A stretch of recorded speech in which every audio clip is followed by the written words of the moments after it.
Hi, my name is Jan van der Krabben. I'm here for Ancient History Encyclopedia, and today I'm talking with Wendy Orr, a rather prolific author of I don't know how many books, who has written this book, Swallow's Dance, which I would love to talk to you about because I think it's going to be of great interest to our readers and listeners here at Ancient History Encyclopedia.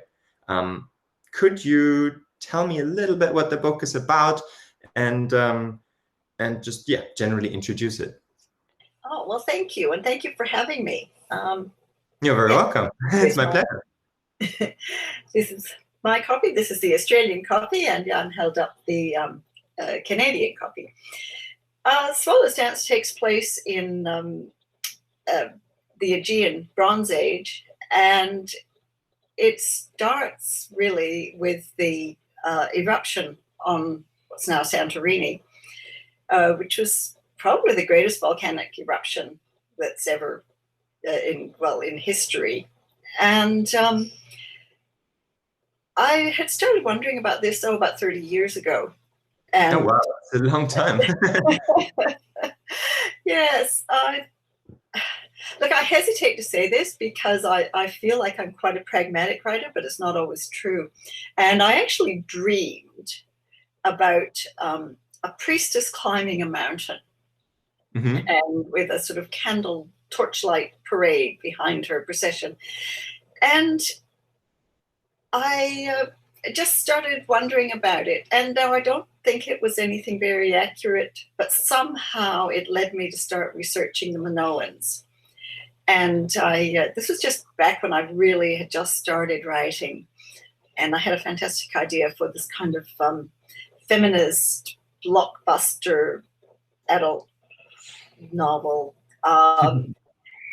which actually got through to acquisitions in a couple of publishing houses. And then someone said, no, feminism is dead. We can't do a feminist novel now. Yeah, that's interesting, isn't it? 30 years ago, feminism is dead. And so I just dropped it. So the first book that I had was a children's book, and so I sort of kept on in children and teenage.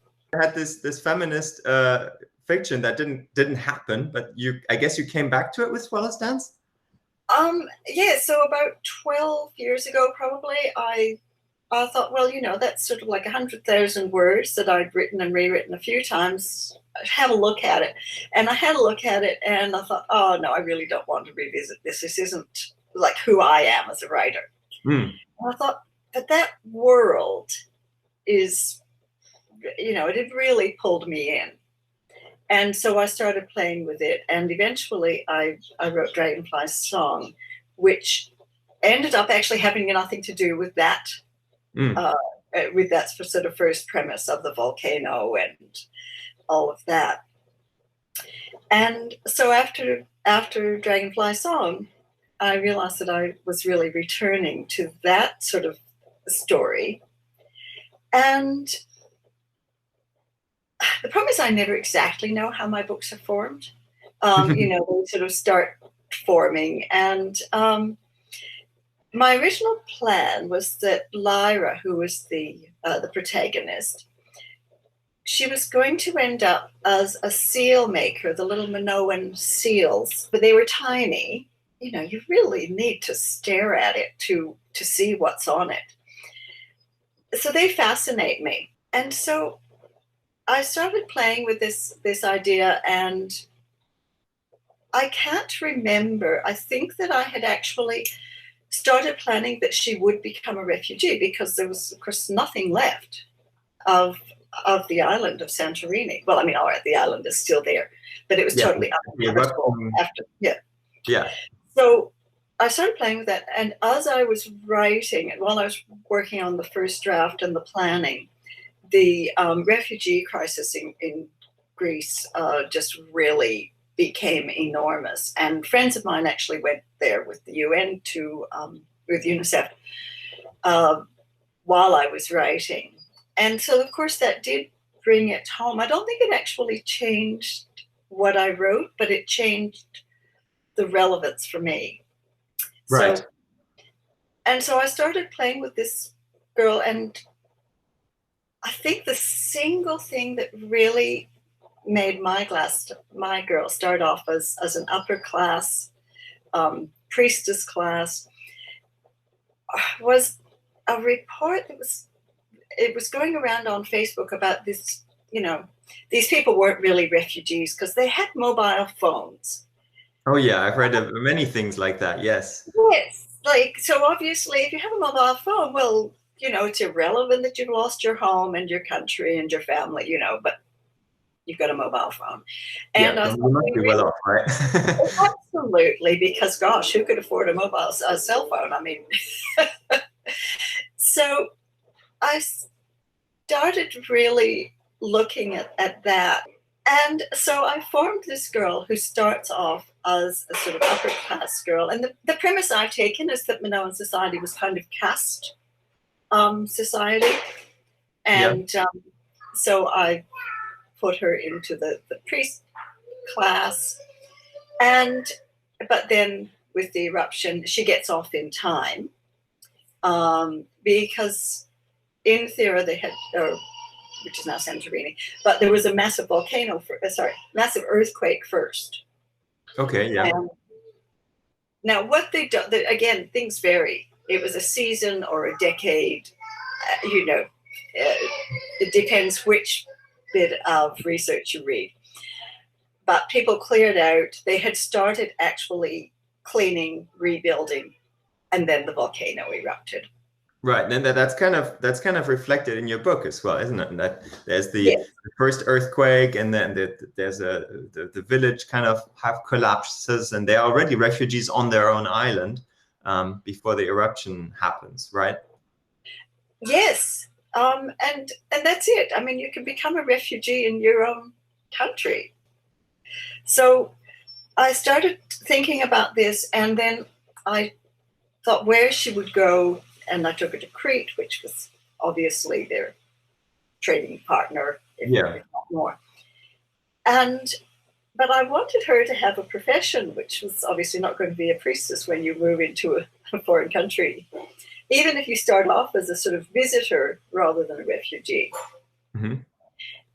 So my original plan was she was going to be a seal maker because, as I say, these little seals, which are made of precious metals or clay, wide variety of things, different rocks, because obviously it depended, how much money you had. Yeah, definitely. So I was lucky enough to actually get a grant from the Australia Council to go to Santorini and Crete to research it. Mm-hmm. And my plan was I was going to spend the time at the museum, and I would see a seal, and that seal would speak to me, and that's how I would create her. And I certainly spent wonderful hours at the museum in Heraklion, but I never found one that spoke to me. Okay. And what I did find was this wonderful archaeologist who I'd been writing to for some time, Dr. Sabina Beckman. And she invited me to spend time with her. And I spent one of the best days of my life with her. And we went to Gornia, which she had helped excavate. Yeah. And, walked around. And at one point she said, "This is the potter's floor. And the sand there is soft. It's all gravel everywhere we walked. And on this 4,000-year-old floor, there was still clay. Sort of, it was powdery. Yeah. And that was magical. So I'd already decided she was probably a potter. And a few days later, because when the things that Sabina couldn't do with me, she sort of, plotted out where I should go. And she said, "Okay, you have to go to the peak shrine on Mount Yuctus." And so we climbed this mountain, big hill. And she said, because unfortunately they've actually built radio towers on the top of the peak shrine. Yeah. And so it's fenced off. And she said, "You see lots of those in Crete, don't you? Lots of towers on mountain peaks." Yes. Well, I mean, I guess they're practical for radio Yeah, towers, and I sure. guess Santorini is the same place that was practical to have your peak shrine that you looked up at. Yeah, before it was for talking to the gods, and now it's for talking to other people, right? That's true, yes. So she told me that she had actually once found a seal stone up there just on the perimeter. Okay. And there's all this pottery just everywhere outside the perimeter fence. Oh, wow. And which was very exciting, you know, having gone to the sites with her, and she was, you know, a strict taskmaster. You know, she would pick up a bit of pot that's still on the ground in Gornia, or on another site that we went to which hadn't been excavated. And okay, now is this one early Minoan or middle Minoan? And about halfway down the hill, so totally legitimate to take it. It's totally out of context. It's the middle of a hill on a path. So it's apparently part of a ceremonial pot. It's being fired, whereas most of the pieces you find haven't been fired. So it's glazed and fired, and the top of it told Sabina that it was probably a ceremonial vessel, and I can't quite remember why she knew that. Now, I showed her this little kind of line down it. So my husband and I, with our great knowledge, sort of that's definitely linear A of something. So I showed it to her, and she said, no, that's actually just sort of 4,000 years of being scratched down the mountains. So, but on the other part, there's a thumbprint. Oh, wow. And I mean, a thumbprint just gives you chills, doesn't it? It does. It's not something that you would expect to find from somebody who lived 4,000 years ago, right? No, but if you've made that little mistake and you've glazed your thumbprint in, and it's still there, then it doesn't go away. And I said, oh, where? And I put my hand on it, and I could feel where that thumbprint was. I'm sure my thumb would be probably bigger than a Minoan potter's, but it seemed to just fit there. Right. Well, obviously my Leira had to become a potter then. Yes. Basically, in order to do the research, you went to Crete, and you got like a personal tour with an archaeologist of the sites with explanations and so on. That must have been an amazing experience and yeah, really open your eyes to that world, right? Oh, it just is so totally different from reading. You know, I've spent 30 years on and off reading this background, and of course that's become so much easier when we were walking around Gornia and the site was totally deserted. And then all of a sudden this overwhelming scent of thyme. And so I've read about that, but to smell it and look up, and sort of, you know, 100 meters away, there was a woman walking a dog, and the scent had alerted us before we saw her. That, again, that's that sort of little powerful thing that you can't quite imagine how it is. Yeah. So what was also interesting though was when I went to Akrotiri on Santorini. I wasn't able to speak to an archaeologist there, but when I went there, I was reading the sort of more common theory that because no skeletons had ever been found in the ruins of Akrotiri, everybody escaped. Right. And that is just not possible, because they went off to the, I mean, what do people do? Actually, while I was still planning it, there was an earthquake in Italy. And I remember looking at these scenes of, again, people, refugees in their own country, camped in the hills. And I thought, people don't get on boats and leave the country. They go to the hills. Especially with an earthquake, right? You're safe if you're not in a house. And I would also imagine that, you know, if there's an earthquake and the houses collapse, just just as nowadays, back then people would have also dug up the bodies and given them a proper burial, right? So it would make sense if you don't necessarily find skeletons inside the ruins, because, you know, if there were survivors, they would have probably been removed. Yes, exactly. And as far as getting off in front of this volcano, Akrotiri probably had about 10,000 inhabitants. Now, that's a lot of people to get off in you know, small sailing ships. You know, if you had 30 rowers or something, these are not things that transport 10,000 people. No, that's true. And I think so somehow being actually on the island, which of course still looks so different when you go down to Akrotiri, because it had 200 feet of ash on top of it. So you were cutting down, and it's actually harder to visualize as a place where people lived, even though you're walking through this this excavation. But still, just being there and talking to this tour guide and hearing the theories, which I'd heard a little bit before. Nobody who was on that island survived. The poisonous gas actually would have killed ships out to sea when they've done comparisons of other similar ones. Right. And I just found it so overwhelming. It took me 3 months to go back to the book. I couldn't just sort of say, oh, okay, we'll just change a few things here. The people become very real to you while you're writing, and just trying to assimilate this and the magnitude of her loss. Obviously, I had to get her off the island, or, you know, there's no story. But to think of your whole land just disappearing, it was huge. So the research, the on-the-ground research, actually almost made it harder for a while there.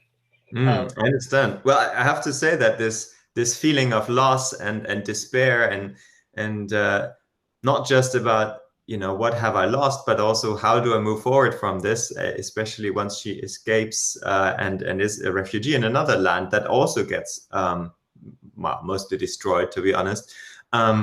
I thought that was really powerfully put across how you wrote it in the book. So I can see how your experience there probably had a very strong influence on trying to wrap your head around that. Yes, it does. And of course, everything that really upsets you makes the book stronger. Yeah. It just makes it harder or longer to write. Definitely. So one thing I was wondering, in the book, when it starts out, you describe in quite detail and vividly the two things that struck me that I thought were really interesting. And one is, first of all, you talk about the girls and basically the priest class collecting these crocuses for a ceremony of the Swallow clan. And I was wondering, where did you get the idea from of the crocus collection and the idea of a swallow clan? So, you know, these different clans with names like that. I thought that was really interesting. And I was wondering to what extent, like, did you use historical background that you maybe found or read about or saw there? And to what extent did you take artistic liberty to tell a really interesting story, you know? Well, that part actually I tried to make quite accurate. The crocus pickers or saffron gatherers is a really famous fresco, and it's actually not on display in the museum on Santorini, or well, none of them are on display in the actual excavation, of course, but it's famously photographed. And so it seems that definitely saffron had to have some ritual component. These girls were not saffron pickers in a sort of mass-produced market. Okay, And so, and some of the uses of saffron are for easing menstrual pain. So, you know, you could look at that. Does that mean it's part of initiation? And so that was how I played with that. And again, Sabina made sure that I had pictures of crocuses at different times. She was a wonderful photographer. Mm-hmm. And so she sent me pictures of the wild crocuses on Crete, which would be the same on Akrotiri, on Right. Santorini. And I actually tried to grow some, but our place just isn't amenable to crocuses. And I tried not to take that as a terrible omen that all my crocus bulbs were. But that part I really believe is probably a very simplified approximation to the truth. Mm-hmm.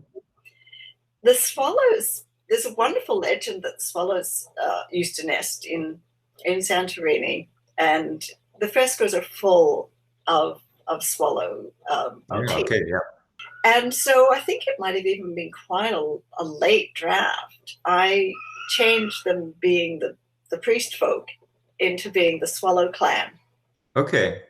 And because these were, because the swallows were so highly represented, again, they obviously had ritual significance and or mythological significance, and so it seemed a nice name for the clan. Mm-hmm.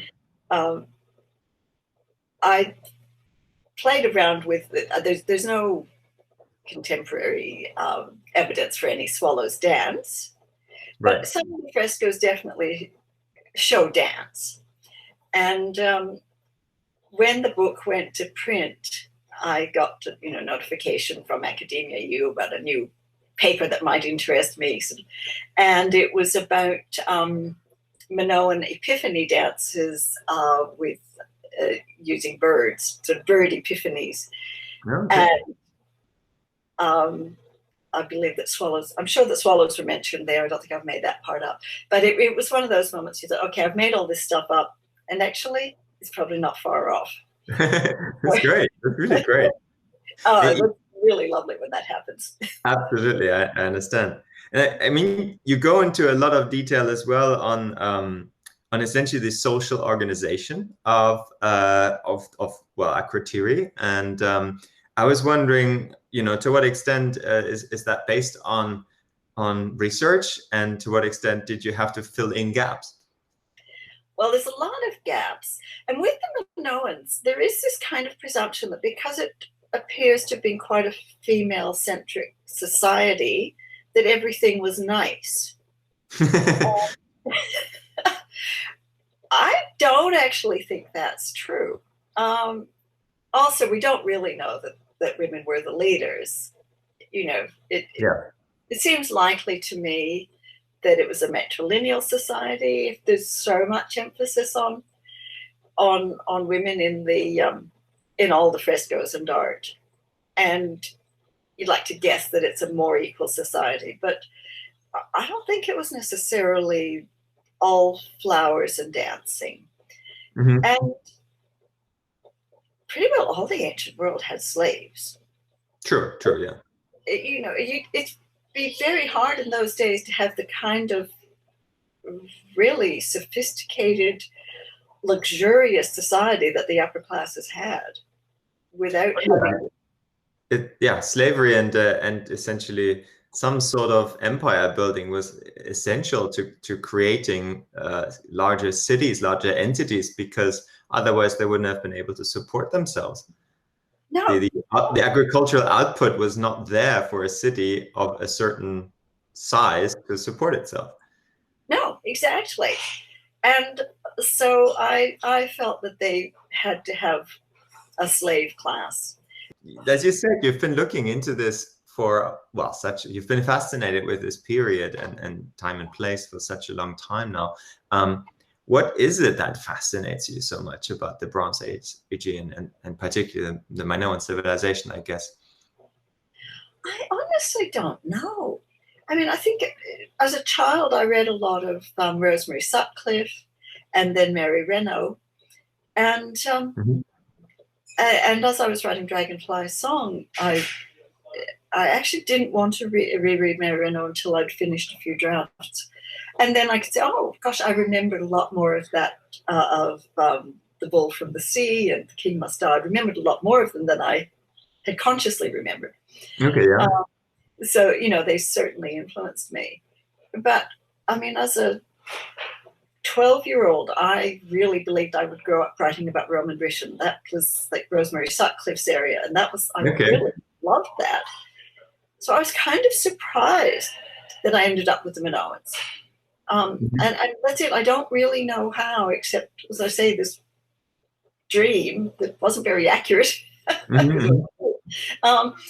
that led me back to them, and then they fascinated me. And I think probably when I started, I was enticed by that sort of feminist image of, oh, the world would be lovely if women ruled. And then the more that I read and the more that I thought and reflected and I guess grew, because I, whether or not, I've grown older in the 30 years too. Of course, yeah. So I think, no, there's so much more to it than that. And right. So it just, and I think anything, once you become obsessed with one topic, then more and more comes in, doesn't it? So that you want to go on. No, I have to say, for me, you know, I'm probably not the ideal target audience for your book, but I really enjoyed it.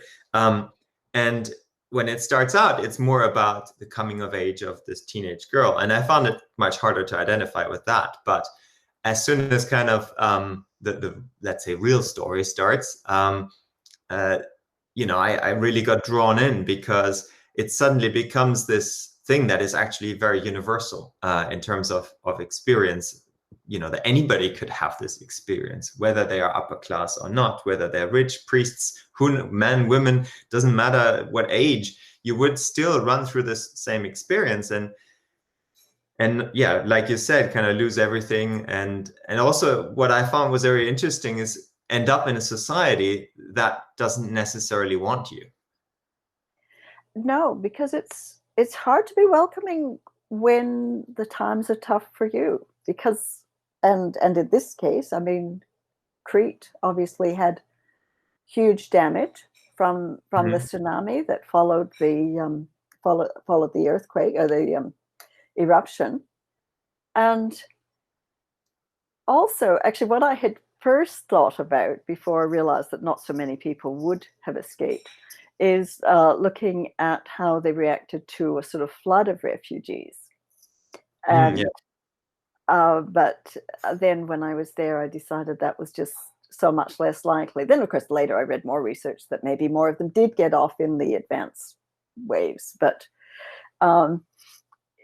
it's in any times of hardship, whether it's real hardship like having your own towns wiped out by a tsunami, or just a more minor period of unemployment or something, then people turn against refugees because they're taking our jobs, or you know, all those things. And so you could go somewhere as a visitor and be very welcomed, but if you turn up a few weeks later with no money and in desperate need, you might not be so welcome. And I mean, as you said, the history is very different worlds, but I don't think human nature has changed very much. It's a really good book for anybody, really. I could also imagine this book being used in an educational setting. Could be read with a class and analyzed for literature, I think. Well, I'm always keen on that. Yeah, and I know that I know that certainly Dragonfly Song has been used, and I'm not sure. I think actually this one is probably an easier one to use than Dragonfly Song, so I'm not sure. But yes, of course, you know, all authors love books to be put on reading lists, because the bottom line is how we pay our own mortgages. Obviously, yeah, I understand. But I think you also have another book in the works, don't you? Oh yes, thank you. Well, Cuckoo's Flight is the same world. It actually, it follows on. It's not a direct sequel to Swallow's Dance, but it is a sequel in the sense that Leira is now a very, very old grandmother. And I didn't want her to be sort of really part of the story. And so I've made her an exceptionally old grandmother. Okay. And especially for those days. Although my guess is that if you survived childbearing and wars, you know, if you were lucky enough to live old, then some people must have lived to be, you know, into their 80s. You know, just because the average life expectancy was for Minoan women, I believe, was 32 or 36.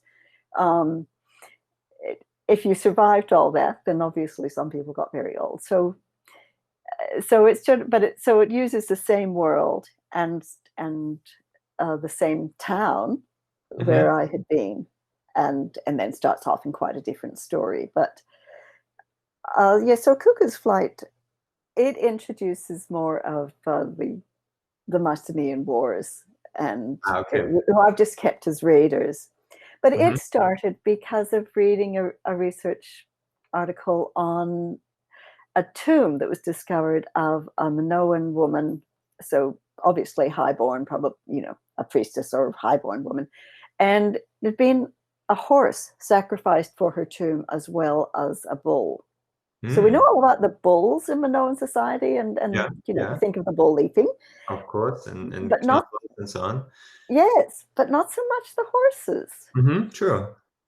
So I started playing with the idea of, okay, when did horses really come into their own in Minoan society? Because it seemed to be one thing that was imported from the mainland. A lot of cultural things went from Crete to Mycenae or different parts of the mainland. Yeah. This one seems to have been the other way, and so I started playing with that. It's still in the sort of later aftermath of all the things that happened from the Santorini eruption, which, you know, caused the world's climate to alter for that period, and probably caused a lot of famine. And then, you know, it would take a while to rebuild all that the tsunamis washed away. Yeah, definitely.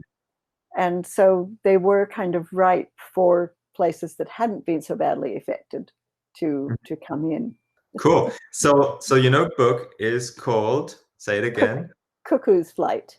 Cuckoo's Flight. And can you tell us when it's going to be released? March next year, in North America and Australia, New Zealand. Okay. Well, and then the Australian book always goes to the UK as well. Okay. Right. So Cuckoo's Flight, put it on our watch list. Oh, thank you. I'm looking forward to it. So great. Well, thank you so much for having taken the time to talk with us today. And yeah, it was really a pleasure. Oh, well, thank you, Jan. It was really nice to meet you after a little while of corresponding and many years of reading your magazine. Thank you. Yeah. No, I mean, it's been a pleasure to read your book, Swallow's Dance. It's really highly recommended. So if any of our viewers or readers are interested, head on over. We'll put a link in the description of this video or podcast. And yeah, so check it out.